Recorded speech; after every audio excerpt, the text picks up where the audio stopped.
Les journaux de Copenhague ont ce matin des titres de crise nationale. La réponse du Danemark à l'Europe? Non. Un non d'horreur qui secoue les marchés financiers. Les dirigeants européens ont réussi à trouver les voies du compromis au sommet d'Édimbourg en offrant une porte de sortie aux Danois qui vont pouvoir revoter au printemps prochain. Les Irlandais étaient les seuls parmi les 15 à recourir au référendum pour ratifier le traité de Nice. Mais ils ont choisi de ne pas le ratifier. Le téléphone a beaucoup fonctionné entre Dublin, Bruxelles et les principales capitales européennes pour trouver une solution. On parle maintenant d'un arrangement qui consisterait à organiser un deuxième référendum. Les Français rejettent la Constitution européenne. Le non l'emporte largement, 55% contre 45% pour le oui. Vous avez majoritairement rejeté la Constitution européenne. C'est votre décision souveraine. Mais ne nous y trompons pas. L'avenir de la France et le destin de l'Europe sont liés. Intimement liés. Maintenant, l'enjeu est de remettre de la politique en Europe. De ne plus abandonner l'Europe. Alors le traité de Lisbonne qui a été signé ici derrière moi il y a quelques heures est une réplique fidèle à 90% de la Constitution européenne. 54,4%, c'est le pourcentage du non des Irlandais au traité européen de Lisbonne, un non qui s'est exprimé par référendum. Le Premier ministre Brian Cowen n'avait pas le choix, la pression de Bruxelles était énorme. Les Irlandais auront droit à un deuxième référendum d'ici fin octobre 2009. Que se passe-t-il si les Irlandais disent à nouveau non?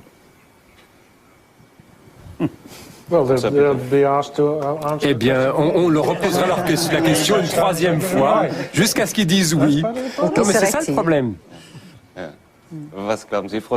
Qu'est-ce que vous en pensez, Eva Joly? Je pense que la crise économique les a tellement durement frappés que l'arrogance qui les avait fait refuser, ne pas comprendre leur intérêt, change la donne et qu'ils ne rétoqueront plus. Je ne pense pas.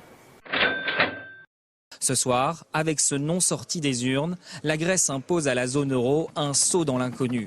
Fort de sa victoire, le Premier ministre Alexis Tsipras va tenter cette semaine de peser sur les Européens.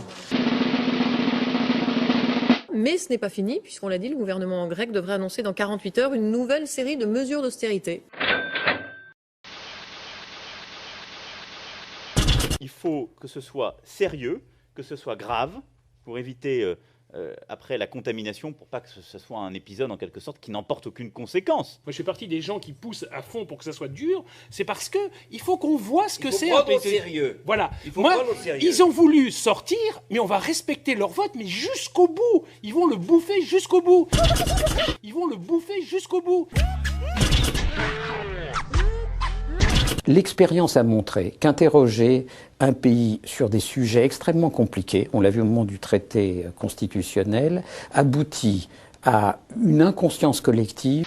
Il faut arrêter de penser que les élites sont mauvaises, que le peuple est bon. Moi, je ne crois pas que le peuple, dans sa grande sagesse, est capable de tout comprendre. Moi, je ne comprends pas tout.